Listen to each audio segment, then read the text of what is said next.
各位有諗下我哋日常所用嘅字眼，我哋用咗好多偉大嘅字眼，係好少用喺啲好 positive 嘅嘢上面啊。通常都用喺啲負面嘅嘢上面，唔開心嘅嘢。正面嘅嘢我哋好少用啲好偉大嘅字眼，譬如係咩咧？譬如你話永遠，永遠偉大啦啩呢個字眼，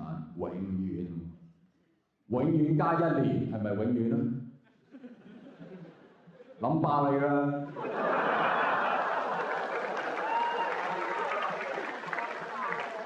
永遠減1年係咪永遠啊？哇！冇啩！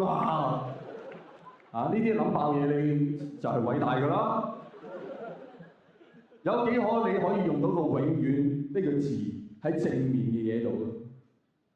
你夠唔夠膽喺間餐廳度同阿 Mary 講 ？Mary， 我永遠愛你，不特止我行動上，我要永遠同你食飯，永遠唔使你埋單。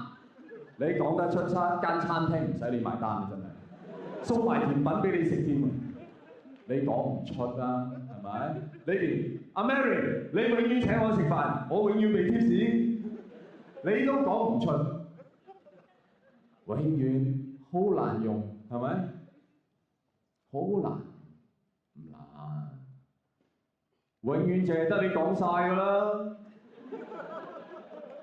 係啊，我講嗰啲我永遠都係廢噏㗎啦。